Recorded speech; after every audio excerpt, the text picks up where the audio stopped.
有请主持人赵创。欢迎电视机前的观众朋友走进天津卫视的大型情感节目《爱情宝贝》，来看一看今天在我们的节目当中请到了哪几位情感导师。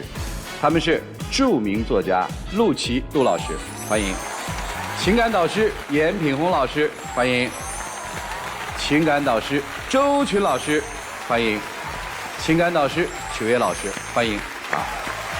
接下来当然就是分享导师们的人生智慧了。了解一下今天第一对寻求帮助的嘉宾朋友。我和他在一起1年，以前他说我是他的女神，绝对不敢跟我发脾气的，但是现在他对我完全变了。我在生活里很宠他，别人家的男朋友是做不到像我这样的。我有时候会跟他争吵，那都是因为我在乎他。我以前是很受欢迎的，我感情经历不多，我不会轻易去谈男朋友的。他现在对我这么不好，我真的很心寒。跟他在一起之后，我几乎都不怎么工作了。我对他掏心掏肺的付出，我知道他心里有委屈，但他也应该理解我的不容易。有请这对情侣，有请。男嘉宾小象，25岁，来自湖南主播，有请小象。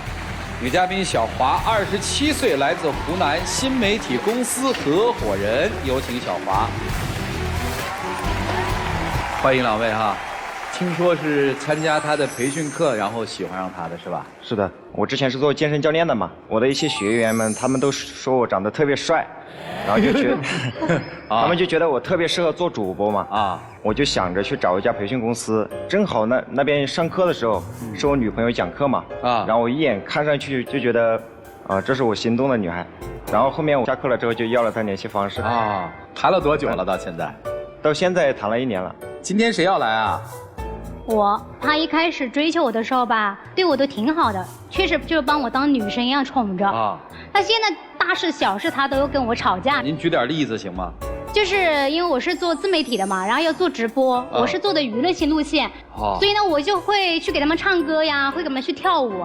然后粉丝们对我的话多多少少还是有那么一点喜欢或者欣赏嘛，因为我之前是没有跟他们交代的，我找了对象，不希望他入镜，然后他就好像故意跟我作对一样，你知道吗？有一次呢，就他出镜了，我粉丝们就看到了，知道吗？看的时候他说，哎，这个男的是谁呀？超跟屋里的问，我当时就开了一个玩笑，我说，不是谁，我说就是个饲养员。他当时听到这句话，他就很生气，直接把我饭就把我丢到垃圾桶里面去了，不让我吃了，你知道吗？不是，他当时就是他就是不敢在别人面前公开我的身份，他给我的感觉就是很没有安全感。你知道吗？最可恨的就是我一开始还觉得他是吃醋，你知道吗？我还挺享受他吃醋的，觉得他挺在乎我的。但是他挺过分的是什么？就是我的一些粉丝啊，就钟爱粉啊，基本上几个大哥经常会来给我刷礼物。特别是有一次嘛，可能我的那些大哥就比较调皮想逗我一下，特别把那个名字改了，改成我老公，我就会感谢我老公，谢谢你哦，爱你哦，么么哒。然后他当听到了就很生气。脸色就完全变了，你知道吗？那我肯定生气啊！你叫别人老公，我能不生气吗？但关键的是一个名字呀，有必要这么生气吗？他就看到那个我老公就进来了，我正好在那里。行啊，我请教一下，我听懂了，几位老师都是做直播的，如果正好有一个给你刷钱的人叫我老公嘛，群姐你怎么说？他的名字就犯坏，你知道吗？我老公是吧？对，粉丝就是使坏嘛。他就想就是粉丝使坏嘛。是这样的，直播间是有一些规则的，就是比如说他叫我老公，你可以感谢他，感谢我老公。哎呀，你要当我老公这可不行。可以这么补一句嘛，找补一句啊。就是其实它是一个调侃，对吧？可以调侃，可以找补一下。就是粉丝他今日就是想要增加一下直播间的氛围，逗我一下，他就不能理解他嘛。我就觉得他就是不能理解我的这份职业，就是别人一个名字他都要跟我生气，知道吗？饭也不吃了，然后本来我就觉得我收了蛮多礼物，很开心，应该是做我的男朋友，应该是挺为我开心的，对，我也挺累的。结果我面对的是一年死相，你知道吗？就搞得我根本直播的，我完全没有心情直播了，你知道吗？然后后面逼着我换路线，就哥哥也不能叫。因为他本来直播的时候就是那种哥哥就叫得很亲密的那种感觉，你知道吧？他觉得我撒娇，逼着我就不能走这种路线了。现在为了他，我改变了路线，我是不唱歌了，也不跳舞了。现在改变知识分享，就讲短视频创业的内容。那这样基本上听这种内容的男的少。就我的这个真爱粉，他人家就是在听我唱歌的。其实说白了就是这个女孩为了爱情，其实做了很大改变。对，她改变，她为了爱情改变，这你承认吗？这个我承认，这个我倒是挺感动的啊。行。我现在完全就是我基本上收入是从天掉到地上，所以现在我就看我自己收入也少了，我就后面就把他找了一份工作到我们单位。更可恶的是什么？他每天就是监视着我一样，知道吗？在单位里面，我正好有一位同事，几年不见了嘛，他到公司来入职。想来的，因为他也看好我们这个行业，因为这几年可能也发展不好，确实也好久不见了。我就觉得啊，亲爱的，你可想死我了。我说总算见到你了，开个玩笑，他就当真了，知道吗？直接冲过来，直接就跟那个男的凶，他要打架一样的感觉。那当时本身我一出来，我就看到我女朋友跟一个男的都那么亲密了，都快搂在一起了，那我能不冲动吗？但是我们根本就没有任何暧昧关系，就是一个打招呼而已。对，最主要的是他平时本身就老是跟一些朋友啊，也是什么么么哒呀。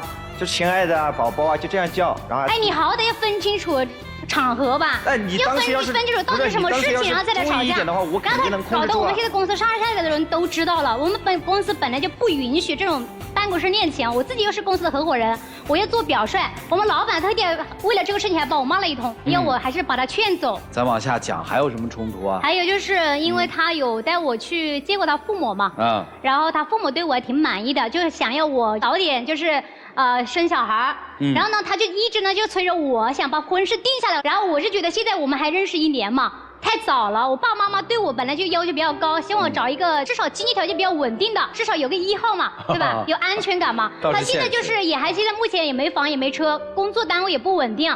那我现在带他回去，基本上可以说就是以失败而告终。那我爸妈肯定会反对，他就说我是不是帮他当备胎？可是我一个女孩子，我图什么呀我？对啊，我觉得女生需要安全感，男生同样也是需要安全感。我就是看到他没有安全感，然后我还特地给他买了一个车，你知道吗？不是，你怎么了？我给他买了一辆车。你给他买了一辆摩托车？小轿车啊？不是，他那个也是写的他自己的名字。因为我自己也不会开车嘛。确实有心理落差哈。我也想让他有安全感一点嘛。啊，行。你看他平时对我挺好的吧，然后给我就是洗衣服，给我做饭，然后呢平时呢给我洗脚，就是有时候我觉得带着围裙去一个男人下厨房挺可爱的，你知道吗？就完全可以把我们的生活记录下来。他就是强迫着我要给他拍短视频，我说好吧，那我给你拍，那你就拍。宠妻的是吧？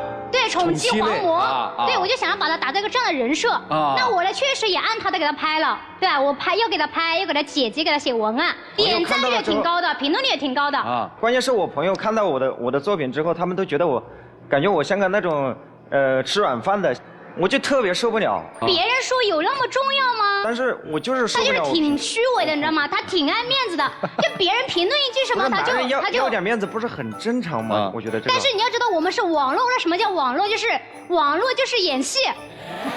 好，我听，学习一下学。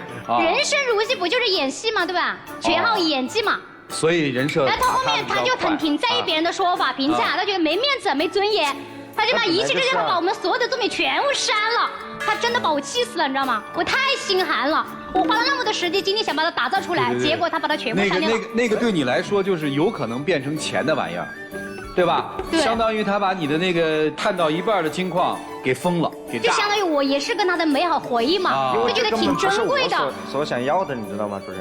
那你自己不做，别人给你做，我也不是说。你即使是个演员，你配合人演完之后，人给了你稿费，你也没权利删的，对吧？他把它全删了，你要不锁了也没关系嘛，他把它删掉了，连回忆都没有了，你知道吗？连记录都没有了。行，那他现在不是他自己在做吗？他现在就是做吉他呀，逼着要我给他买把吉他。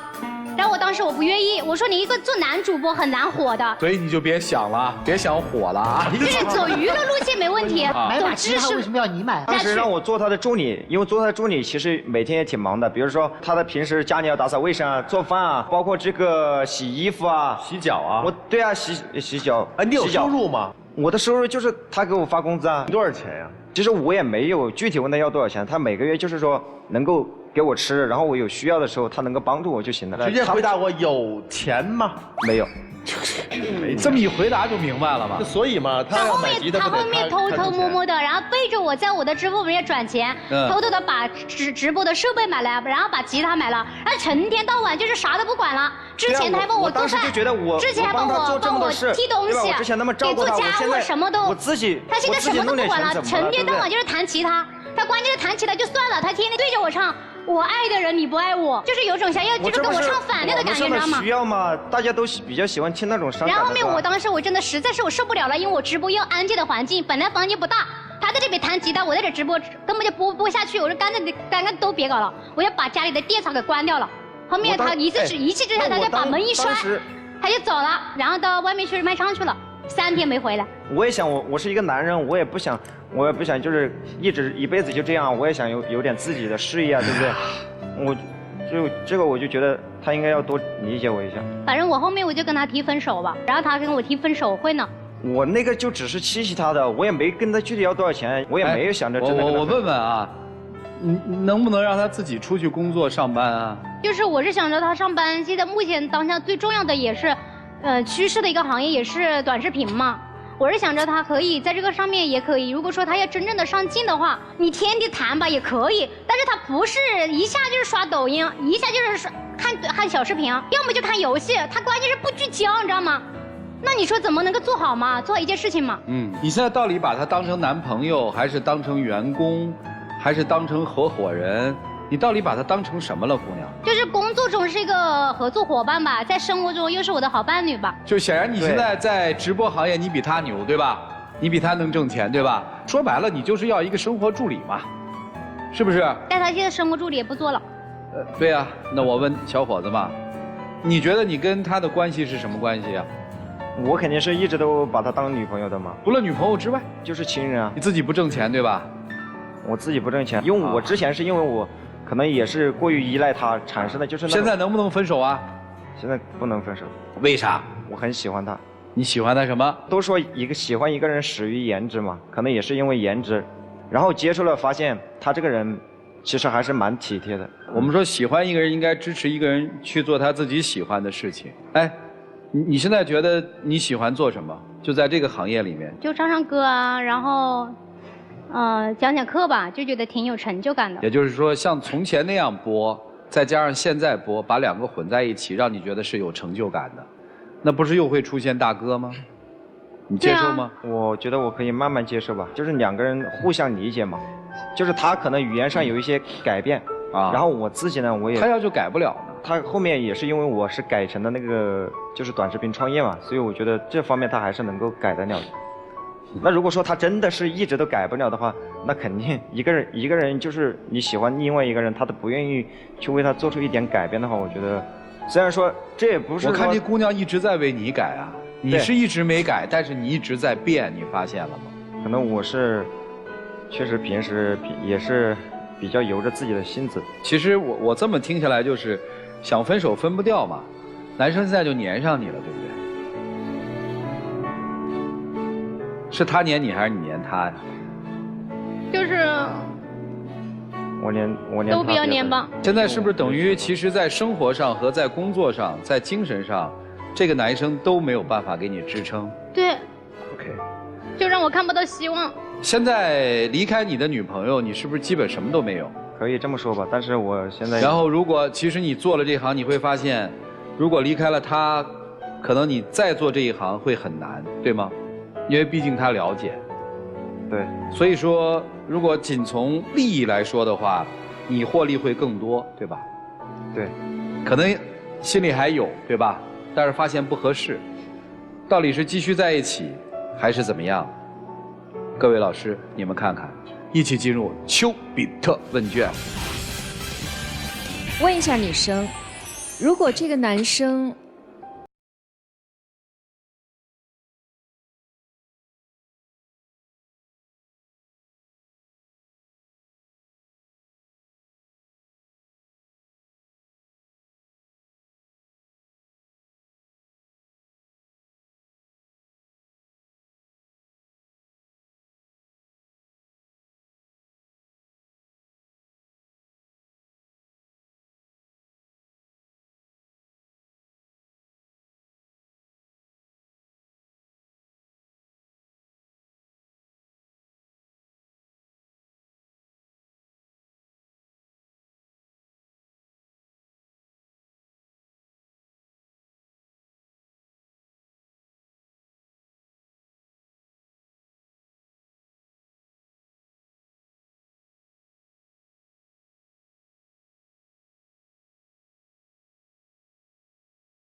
也搞不清楚你什么时候在跟什么人在谈，是跟员工在聊天，还是在跟自己的合作伙伴甚至是下属助理在对话。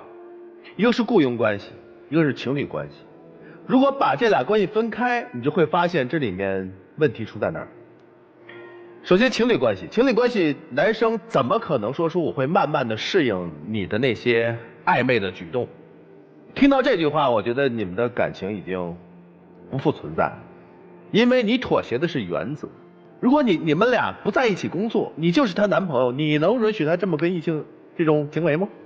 甭管他是哪个行业，你要坚持你的原则。第二步，你说你们的雇佣关系，你没有给他工资，但是他为你做的很多的事情是辅助于你的事业的，对不对？否则你要去找一个助理。同时呢，你给予他的是什么呢？是一种情侣关系。我对你的感情换来你对我的工作上的付出。你给他买车，你说错了，你没有给他买车。刚才你说了分手，你要收回这个车，因为那车主的名字写的是你。但是工作用车嘛。但是我不会开啊，我知道我。当然了，找一司机嘛，助理，对不对？所以还是你的配合你的演员嘛，对吧？你要把他打造一个什么样的人设，这就是你的一个旗下的一个艺人啊。所以在这种关系下，他要分手费，他可能说错了。你们俩分手不叫分手费，这叫一个什么裁员补偿费。我建议啊，你们如果真的想继续往下，两者只能选一个，要不情侣关系，要不有一个纯工作关系，否则你们俩就一定是两个世界的人。所以两者取一，就这样。好，谢谢提问。来，严老师。我身边很多女性朋友，她们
但是你们现在都不具备，一起进入真情60秒。其实我知道你和我都是属于那种没有太多安全感的人，就是你也希望，虽然说你平时外表看起来强势，但是你的内心还是希望去找一个比较有，希望我更上进。这个我都知道，可能是现在也是，之前那段时间可能也是比较依赖你，确实养成了习惯。但是刚刚我确实听了评委老师们的话，我觉得确实他们说的挺有道理的。我觉得我想作为一个男人，想要挽回自己的自尊，肯定是要首先要自己强大起来。所以，但是我绝对不会放弃你，因为我这辈子真的就认定你了。但是我依然不会，我依然是会在我去拼搏的路上，同时我还要照顾好你。谢谢两位，请回，请回啊！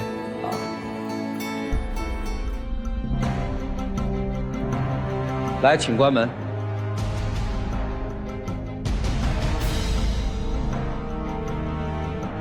来看看这对年轻人他们自己是怎么选择的，请开门。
基本情况。从大学到毕业，我们在一起7年了，我觉得是时候可以考虑结婚了，但是他老是一拖再拖，我都不知道为什么。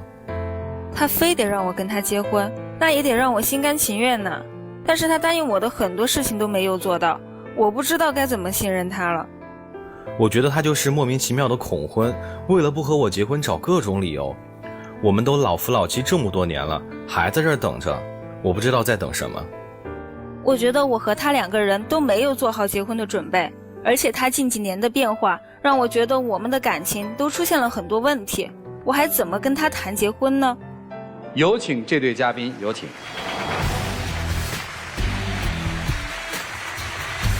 小杨，25岁，来自重庆，培训机构合伙人，有请小杨。小黎，26岁，来自重庆，老师，有请小黎，有请。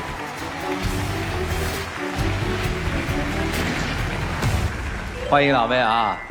在一起已经7年了，是吧？是，马上10月份就7年了。打算来干嘛呢？是这样的，主持人，我不是和他在一起7年了嘛，然后我们毕业都快3年了啊。看其他同学都结婚了嘛，我其实挺着急的。然后我就跟他说，我说什么时候我们能结婚呀？他就说什么我还在抽烟没有戒烟然后我还没有减肥。我又觉得心里挺郁闷的，为什么别人都能结婚，我到我这儿就卡住了，是吧？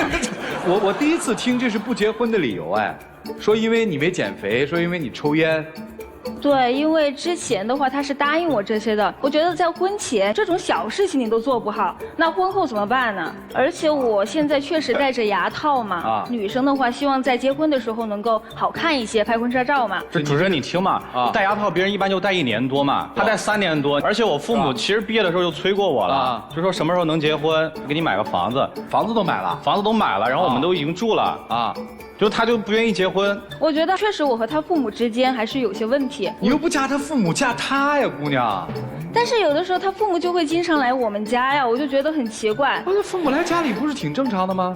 就是这样的，他那个房子是他父母付的首付，当时这个房子我没去看的。我爸妈出的钱，他们去看了就可以了，我也没怎么看呀，我就是。但你说这个房子难道不是我们2个一起住的吗？那婚房的话，里面的不管是距离呀，还是户型啊，还是说位置，还是说里面的装修，是不是都要和我们2个的想法一起啊？不是我觉得这看谁花钱。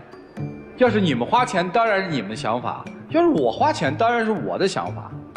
但是我觉得，如果你是觉得和我一起住的话，那你就应该让我觉得是有一个家的温馨的感觉。他妈妈选的全是一些老式的家具，什么红木啊这些，而且最开始其实我不是特别想和他合住，我就觉得在自己家挺好的，他就有一种被迫在他家去的。那我觉得我们在一起7年了，差不多了嘛。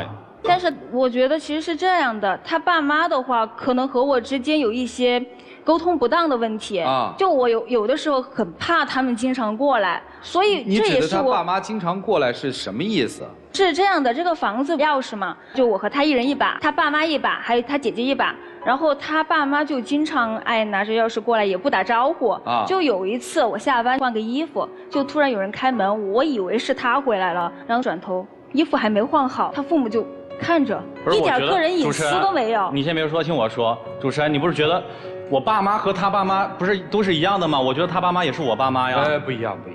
马上都结婚了，他还说这个？不是，首先还没结婚啊。对呀，还没结婚。如果你在我家，我爸妈突然闯进来，看见你在这换衣服，你觉得心里舒服吗？不是，你们要结婚了是不是就不来了？就是因为没结婚嘛，所以他们没把这个你们这儿当成家嘛。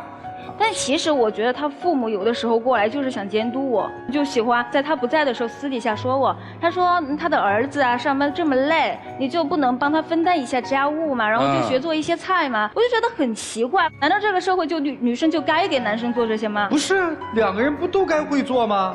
但是在他们父母的眼里就觉得他是最累的。你会吗，姑娘？我觉得我可以去学那就是还不会嘛。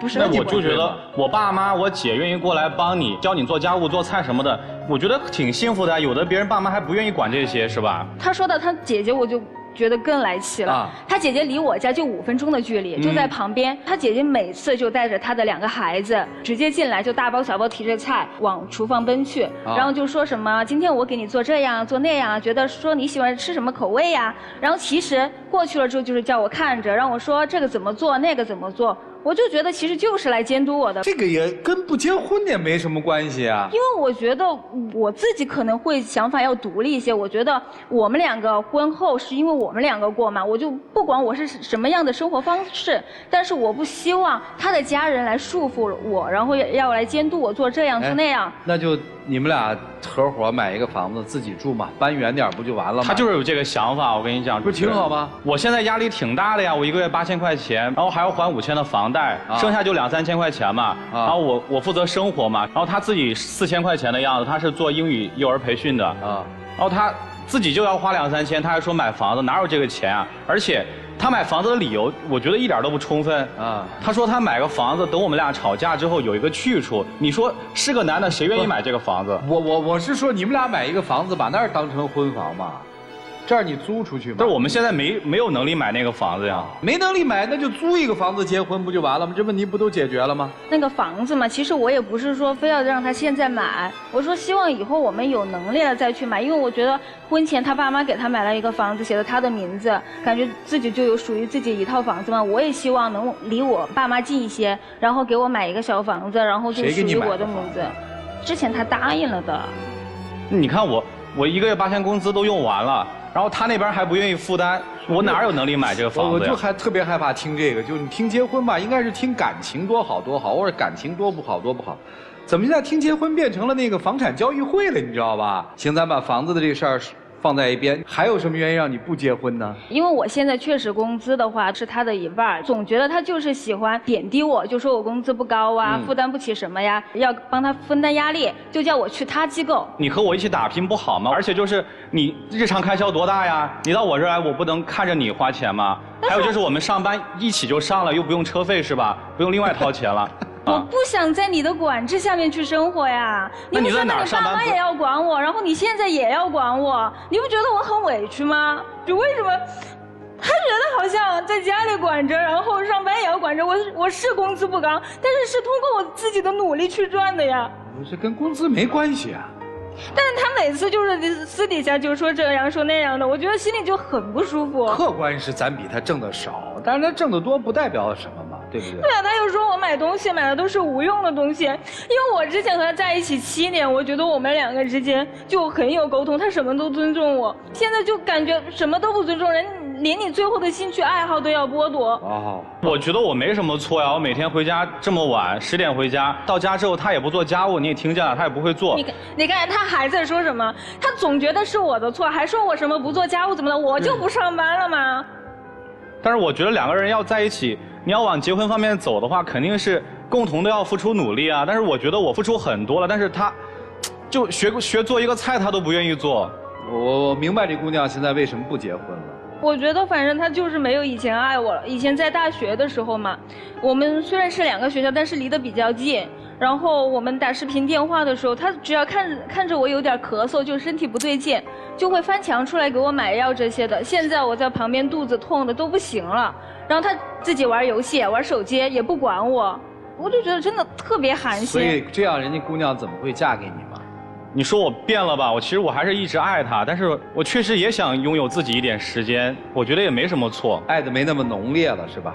但是，你想考虑到结婚的话，肯定你要接受现实嘛。不管你是学做家务也好呀，或者陪的时间少了一点也好。不，人都不想嫁给你，凭什么要给你做家务啊，臭小子！但我觉得我们在一起，毕竟这这么久了。我其实最开始是准备做好和他结婚的，但是我是觉得。他自己都没有把这些事情做好，我就觉得我希望我们的。正面回答我还结婚吗？想结婚。想跟谁结婚？想和他结婚。想跟一个什么样的他结婚？想和一个之前无时无刻都关注着我，然后尊重我，而不是觉得用他的思想、用他的想法去加在我身上的人去结婚。我觉得如果是这样的话，以后在一起会很累。那个人不是已经没了吗？因为你不再是7年前的你，他也不再是7年前的他了，还嫁了。姑娘，我特别想知道啊，就是你父母对你们现在这个状况怎么看？我父母的话其实特别喜欢他，因为他不是特别了解，就他爸妈对我什么呀，因为我不是特别爱和父母说这些，然后但是他父母好像不是特别喜欢我。你父母能理解你们这么拖吗？我妈妈她觉得可以早也可以晚，因为她觉得其实她现在也没有一个什么正式的求婚仪式啊，或者是说谈到什么彩礼这些问题也没有啊，所以你没履行这些传统风俗呢，是吧？我觉得我们在一起这么久了，其实没有那个必要，其实都可以说是老夫老妻了。这也是问题所在的症结之一啊。人家要啊。但是我之前问过他愿不愿意结婚，你看他都说不愿意，我还去求。你去提亲呐，你去下聘礼啊。所以其实表象上面是男生说，哎呀，我太渴望你嫁给我了，我特别特别想娶你，对吧？看起来女生说，哎呀，不对啊，我还没做好准备。实际上是女生渴望结婚，而到了男生这边，男生什么都没准备。你没有主动去做，所以这个感情，从你上来说第一段话的时候，我就挺替你的担心的。你说，他嫌我戒不掉烟，他嫌我胖，所以他不嫁给你。如果你真的理解他不嫁给你的原因是这样的话，我觉得小子，你下面要好好学习了，一起进入丘比特问卷。这女生还没有最后想好就跟你结婚呢，你就把日子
可他不敢啊。你一句轻飘飘的说老夫老妻啦，然后一句简简单单说要不要结婚啊，就能把他认为心中这么重要的事情就给办了吗？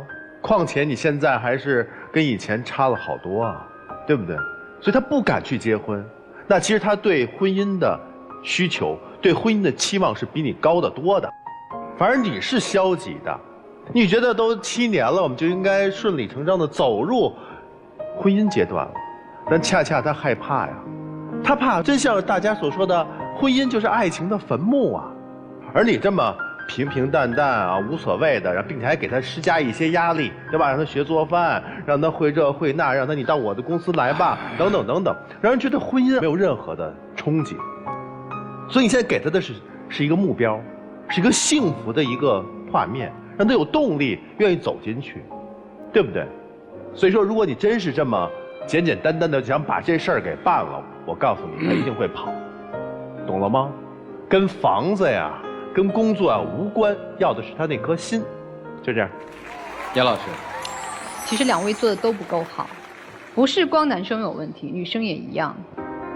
女生想要的是曾有的浪漫，我觉得这个无可厚非。女人更感性一点，希望婚后还能保持一定的温度，保持情感的热度，可以理解。但是我们做了什么呢？你要想想，你为这7年的感情做了些什么？我没有看到。你始终沉浸在过往，我们像大学时候一样啊，彼此很关注，我们走得很近，这是好的，我没有说这不好啊。但要从爱情升华到婚姻，一定是要往前走一大步。爱情和婚姻不一样，爱情只是婚姻的一部分，婚姻还有很多的元素，而女生做的真的不够。你指责她说，哎，我买一个什么东西，我想消费，为什么就不可以？我不爱做家务，我为什么要做家务？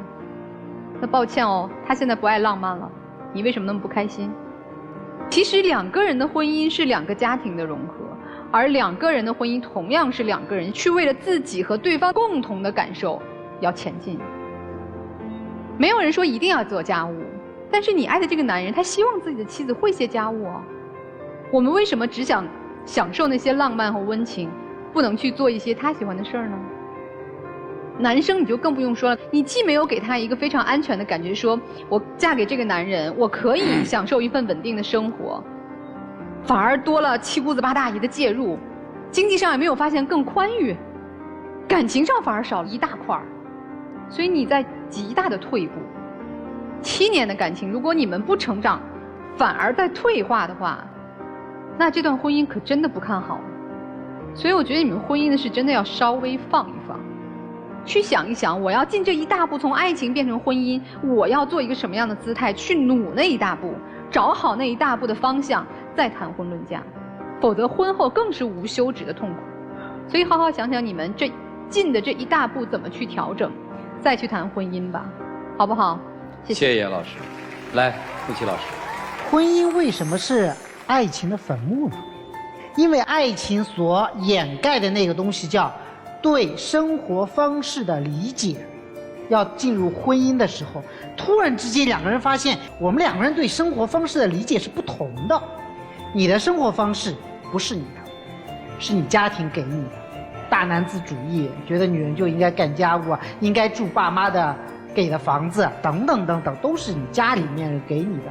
但是他不选你这种生活方式，你呢用7年的恋爱逼他选这种生活方式，这就是矛盾冲突，这就是他为什么不想结婚。他不是不想嫁给你，他想嫁给你，但是他不想结婚，因为他觉得结了婚之后，他被迫要选这种生活方式。所以这个时候怎么办？谁妥协？刚才赵川老师已经问你了，为什么不能租个房子？你为什么到今天为止一直是依附于家里人的？首付是家里给的，饭菜要爸妈做，姐姐做，所有的价值观都是爹妈给的，姐姐给的。你已经做好成立一个自己的家庭，形成一种自己生活方式的准备了吗？你也不知道你的生活方式，就是你们说那个话，什么女人要有一个房子，要让自己吵架的时候可以离家出走，但是有一点哦，那个房子得女孩自己买哦，不是你自己买的房，他给你买的房，你离家出走，有脸去那边住着吗？所以，恐婚到底恐的是什么嘛？恐婚恐2件事情，第一个恐未来，恐的是什么？恐的是未知嘛。你们得商量，你们将来的生活方式是什么样的？爸妈那的钥匙能不能收回来？房子以后，我不说加不加这个名字的这个事儿吧，以后有没有自己的房子吧？未来的家务怎么做？未来生活品质应该怎么样？未来怎么样去旅游？等等一系列的细节，要有谱啊！如果恐现在，就要把现在这个问题解决掉。最后一点，你千万不要以为退回到那7年恋爱就万事大吉，错了。正因为那7年恋爱退去，现在面临婚姻，你才看清了真相，所以你对他提的要求，你回到7年前那个你，这是错的。那只是让你重新回到了那团爱情的迷雾当中。真正你要做的是，坐下来2个人想一想，我们未来的生活究竟是什么样。谢谢。谢谢陆琪老师。我一直认为经济不独立，婚姻没自由。挣的钱其实不少了，就是你们2个人打算结婚，那就得过12000块钱的日子。怎么能把这12000块钱的日子过出滋味，你们的婚姻就自由了？你不受任何人的制约，听得懂吗？经济独立不是你光能挣啊，你得学会怎么花呀，怎么统筹啊，对未来的打算，这才叫经济独立了呀。就是这么多钱，怎么抵御生活的风险啊？你得想很多，这叫经济独立呀，这才长大呀。没长大结什么婚呢？你们俩好好考虑考虑。哎，剩下的时间留给你们吧。其实我现在还是老是想起我和你第一次约会，在川美的校园里边，因为我们高中的时候相遇的时候，那个时候可能没有钱，就普普通通的吃碗面呀，或者给你买点小东西啊，其实挺开心的。后来一起步入大学，我记忆非常深刻，就是我上大学的时候长水痘，然后整个人满脸都长了那个麻子，包括我现在毕业证上面照片上都是。然后你就无微不至的在旁边陪我，我休息了2周时间，你也请假出来陪着我。当时我们2个都在异地嘛，然后就感觉2个人互相照料。虽然父母没在旁边，但是有你，我就觉得其实挺满足的。你可以把我照顾得很好，我觉得虽然我们之间有很多问题，但是好，你爱我，我爱你。哎，还拿这个骗呐？她不是7年前的小姑娘了，她现在要的是，我希望一个能给我肩膀的男人。然后您来了一句说，我特别享受你的照顾，你对我照顾得特别好。这能在一起吗？你不好好想一想。谢谢2位，请回吧。谢谢。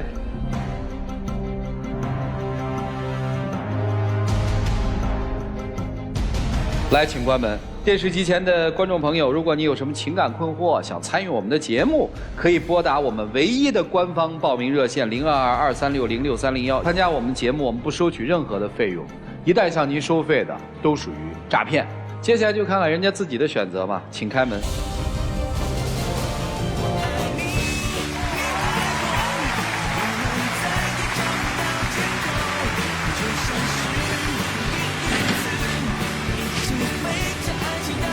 来，您是决定嫁他了？马上？我还是想，就给他一次机会。哦，还给他一次机会啊！现在愿意自己租一个房子搬出来，你们俩先试试。愿意。第3个问题特别简单啊，你打算什么时候要孩子？尊重他的想法。这答案还行，就是孺子可教。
特别疑神疑鬼，经常性的翻我手机，关键是每次都找不出来一点儿我的黑料，但下次呢他还照样翻。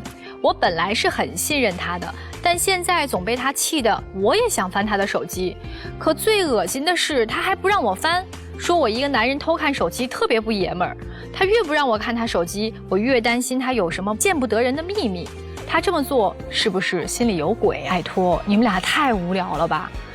如果真的心里有鬼，他可以把手机里面的所有东西都删干净，大方的给你看呀。我觉得，与其有时间琢磨对方是否心里有鬼，不如多花时间想一想，怎么能让你们的感情不再如此脆弱。